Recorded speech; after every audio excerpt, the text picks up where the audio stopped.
بازم اتفاقا نتیجه این بحث خیلی جالبیه. برای همین من از سیاوش سم که خودش هم تولید کننده محتواست در یوتیوب، خودش پادکست درست میکنه و اتفاقا مهمیش هم اینه که حدود 1 ساله که از ایران خارج شده، دعوت کردم که بیاد بیشتر راجع به موضوع با اونم صحبت کنیم، زاویه دیدش رو ببینیم. الان حالا دوستان دارن تلاش میکنن که بتونیم باهاش وصل شیم. اما خب همین که آناهیتا، همین که امیرعلی گفت، خب ببین این کانال یوتیوب حالا درست زیاد شدن ولی اونقدر هم گسترده نیستن. یعنی شما به راحتی میتونی اینا رو ردیف کنی، بگی کجاست و بری جلوشون رو بگیری. یعنی اینطوری نیست که به نظر من بشه گفتش که از دست در رفته. و بعد من یه چیزی که خودم باهاش بعضی وقتا مشکل دارم اینه که اینا حتی تلاش میکنن چهره‌هایی که خارج از ایران توی رسانه ها هستن، چهره‌های مطرح که اصلا شما میتونی مثلا بگی یه آدمی که اصلا روزنامه‌نگار مخالف جمهوری اسلامی، سرسخت جمهوری اسلامی رو دعوت میکنن بیان توی برنامه‌هاشون. یه چیزی هم من بگم، حالا خیلی برام جالبه. الان همون رسانه، یکی از اون رسانه ها که خیلی از این میگم پادکست های طولانی میذاره، الان یه دفعه به فکرم رسید ببینم کجا یوتیوب، کانال یوتیوبشون اینا به قول معروف رجیستر کردن. این کانال در امارات متحده عربی رجیستر شده. اصلا کانال انگار داره از اونجا محتواشو میده بیرون. و جالبتر از اون، یعنی خب به خاطر که ایران تحریمه، نمیتونه از یوتیوب درآمدی داشته باشه. و جالبتر الان برای من این شد که درخواست حمایت دارن در وبسایت پاتریون به دلار. یعنی میگم اگه میخواین ما رو حمایت بکنید بیاید این. و این خب برای این تناقض‌ها، جایی که دارید داخل ایران کار میکنی، خودتون اجازه نمیدید یا خود دوستانتون اجازه نمیدن که شما ما و بقیه آدم‌های داخل ایران، جوان‌های ایران فعالیت داشته باشن. مجبور میکنی که بیا برو دور بزن، برو توی کشور دیگه، حتی به عنوان یک رسانه که مثلا مستقله و اسم شناخته شده است، و بعد تازه اگه میخوای حمایت هم بگیری، حمایت یه وبسایت آمریکایی رو باز بیار برای خودت، بگی از اون طریق به من کمک کنی. یکم برای من اینا عجیب میشه، یعنی متوجهش نمیشم که اگه قرار ممنوع باشه چرا باید اجازه بدی که باز هم از وبسایت‌های آمریکایی استفاده بشه که بتونی از اونم درآمدزایی داشته باشی. آره خیلی جالبه. من خیلی دلم میخواد جایی که مخالف آمریکا هم حرف میزنه. دلم میخواد نظر دوستانمونم بدونم. کامنت بذارین لطفاً. سیاوش هم الان ارتباطش با ما برقرار شده. بسیاری میتونیم با سیاوش صحبت کنیم. من ما بینم پیام‌های مردم. سیاوش جان درود به تو. امیدوارم خوب باشی. میدونم خودت تو فضای یوتیوب خیلی مشغولی، محتوا تولید میکنی، تازه از ایران اومدی. میخوام نظر تو رو راجع به فعالیت کانال‌های یوتیوبی داخل ایران، برنامه‌ها، بحثایی که خیلی وقتا همه خط قرمزهای جمهوری اسلامی رو اصلا کنار میزنه، ازش عبور میکنه. میخوام از تو بپرسم، فکر میکنی این آیا یک اقدامیه که حساب شده است از طرف خود حکومت، یا اینکه به قول آناهیتای ما اینجا اول شاید البته نظرش عوض شده، این یه جوری در نتیجه تغییر و تحولات اصلا از دست سیستمم خارجه کنترلش؟ درود بر شما، ممنونم از اینکه دعوت کردید منو به برنامه‌تون. والا به نظر من ما نباید خط قرمز موجود رو به عنوان یک خط ثابت غیر قابل تغییر در نظر بگیریم. هر حکومتی سعی میکنه که علاوه بر اینکه مردم خودش رو مدیریت بکنه، اپوزیسیون خودش رو هم تا حدی تصاحب بکنه. حالا این اپوزیسیون در فرم‌های مختلفی حضور پیدا میکنه. در مسئله حزبی مثلا میشه به یک فرم اصلاح طلبانه حزبی که ممکنه خیلی از خط قرمزهایی که حکومت در یک بازه‌ای، در یک دوره‌ای مطرح میکنه رو اون حزب زیر پا بذاره و بعد بیاد و به عنوان یک سوپاپ اطمینان عمر حکومت رو طولانی بکنه، درازتر بکنه. ولی این یک بازه‌ای داره، تا یک بازه‌ای این خط قرمز میتونه ورود بکنه، ازش استفاده بکنه، ازش بهره ببره و بعد بره سراغ خط قرمز بعدی. در حال حاضر گفتمان اپوزیسیون که بیشتر مواقع حول دوران پهلوی میچرخه رو نمیشه دیگه نادیده گرفت. بنابراین به جای انکار وجود این معقوله، این نوستالژیا مثلا که وجود داره در بین مردم، مخصوصا قشر جوان، به جای انکارش حکومت وارد میشه و سعی میکنه مدیریت بکنه، یک کنترلی روی میزان اطلاعاتی که رفت و آمدی که ایجاد میشه توی این موضوع داشته باشه تا بازیگری بشه در صحنه روایت سازی در رابطه با این موضوع. چقدر نکته جالبی گفتی سیاوش. بعد وقت میخوام نظر تو راجع به این که شرکت افرادی که از اپوزیسیون که حتی خارج از ایرانن و اپوزیسیون تمام قد جمهوری اسلامی هستن تو این برنامه ها رو میخوام نظر تو راجع به اون بدونم.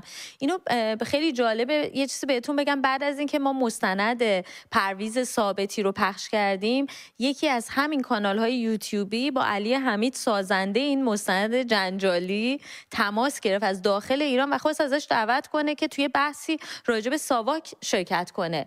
میخوام بگم نظرت راجع به این مشارکت، یعنی من شخصا مخالفم، یعنی شخصا میگم نباید وارد این زمین شد، ولی دیدم چهرهایی که رفتن باشون صحبت کردن. به نظرت این کمک کردن نیستش به همین کنترلی که خودت میگی؟ خب ببینید، ما با رسانه‌ای طرفیم که خیلی مخاطب نداره، یعنی رسانه‌ای که تحت عنوان رسانه ملی ایران در جمهوری اسلامی شناخته میشه، رسانه‌ای که مخاطب داشته باشه. بنابراین تمام تلاشش رو باید بکنه که از رسانه‌ای بهره ببره که تا اینجای کار مخاطب خودش رو کسب کرده و حتی میشه گفت پیشرو شده در زمینه تولید محتوا نسبت به تاریخ ایران که تا الان شاید بشه گفت قشر وسیعی از تاریخدانان و روایتگران در راستای چارچوب مفاهیم 57 عمل می‌کردند. بنابراین باید وارد زمین بازی اون تیم یا گروهی هم بشه که الان توپ دستشه تا بتونه مخاطب خودش رو دوباره بتونه تا حدی جلب بکنه. حالا این توی یوتیوب هست که نسل جوان خودش جلب میکنه، میتونه توی رسانه‌های تلویزیونی های آزادترشون باشه، توی زمینه پادکست باشه، یعنی رخنه باید بکنه توی جایی که بایکوت شده و حضور نداشته و تا الان سعی میکرده که انکار بکنه. حالا ما یه مفهومی داریم کلا توی مدیریت روان جامعه که بهش میگن pace and lead که فارسیش یه جورایی میشه هنگام شدن و بعد هدایت کردن. یعنی که شما همون اول نمیایید بزنی قطع بکنی ارتباط و مخالفت رو بزنی آپرس بکنی، سرکوب بکنی و جلوشو بگیری، بلکه اول میای همگام میشی با اون اپوزیسیونی که اونجا قرار داره، با اون مردمی که ناراضی هستن. بعد که اعتماد رو جلب کردی، حالا هدایت و لید میکنی به اون سمتی که خودت میخوای. اینا همش استراتژی مختلفیه، همه امتحان میشه تا اینکه یک کدومش بالاخره جواب بده و به اون مسیر دلخواه بشه هدایت کرد نسلی که ظاهرا بریده از این رسانه‌ای که پول داره و قدرت داره. یه سوال دیگه هم که میخوام ازت بپرسم سیاوش اینه که خودت خوب اشاره کردی، گفتی اما این خط قرمزام یه مدت زمانی داره دیگه عبور کردن ازش. اتفاقا میخواستم ازت بپرسم فکر میکنی که این رویکرد این کانالا تا کجا میتونه به این شکل ادامه پیدا کنه؟ یعنی کجا اون نقطه است که دیگه میگن که نه دیگه اینو باید متوقفش کنیم؟ خب یه موقع هست که مطالبی تولید میشه که مردم میدونن، یعنی مثلا بسیاری از یوتیوبرهایی که در داخل ایران فعالیت میکنن مطلبی نیستش که تا الان کتابی چاپ نشده باشه، در خود ایران حتی پخش نشده باشه و تبلیغ نشده باشه، حتی روش میخونیم، ما هم خوندیم و دید غلطی نسبت به تاریخ به دست آوردیم. الان مخاطب جدید توی فضایی قرار گرفته که فقط اون یوتیوب رو نداره، پیج اینستاگرام هست، پادکست‌های خارج هستن، خود شبکه شما هست که میتونه نشون بده که نه، همه ماجرا چنین چیز نبوده، چه بسا غلط بوده و افراد اگر شاخک‌هاشون تیز بشه دیگه یا اون پادکستر رو یا اون کسی که یوتیوبر هست رو هول میدن به سمت اینکه صادقانه تر برخورد بکنه با محتوا یا کنارش میذارن. در انتها هم بخشی از این یوتیوبرها فعالیت اقتصادی دارن میکنن، یک راهی برای کسب درآمد، اون چیزی که الان ترند شده، موضوع جالبی برای نسل جوان هست رو ازش دارن استفاده میکنن. اگر نسل جوان یک مقدار رادیکالتر بشه ممکنه محتواشون هم رادیکالتر بشه، ولی اون رادیکالیسم از خط قرمز جدید حاکمیت عبور نخواهد کرد، وگرنه آسیبی خواهد رسوند به خود حکومت که غالبا مانعش خواهد شد. یه سوالم من میخوام بپرسم، اینکه همین خط قرمزا که طی زمان تغییر میکنه چقدر میتونه رابطه داشته باشه با نشون دادن اینکه ما داریم اصلاح میشیم، که مردم همچین حسی بهشون دست بده که پس یکم فضا داره بازتر میشه، آزادی بیشتر میشه. درسته، در واقع راستش رو بخواین یکی از بخشش ما یک گروهی رو به عنوان سوپاپ اطمینان میشناسیم ولی تو همون مسیر، تو همون ردیف همکاری میکنه. اول از همه این که کنترل شده است، میزان محتوایی که در اختیار مردم قرار میگیره کنترل شده است که بهش میگن سیف کریتیک، نقد امنه. نقد امن این توهم رو ایجاد میکنه که فضا باز شده، رسانه ها میتونن ورود بکنن، پس الان شما یک مقداری میتونی آرومتر بشی، اعتراضات رو کمتر بکنی. این سوپاپ اطمینان همیشه در رسانه است، یعنی در محیط باز عمومی جامعه نیست، توی تلویزیونه، مخاطب عموم نداره، توی یک استودیو محدود شده است.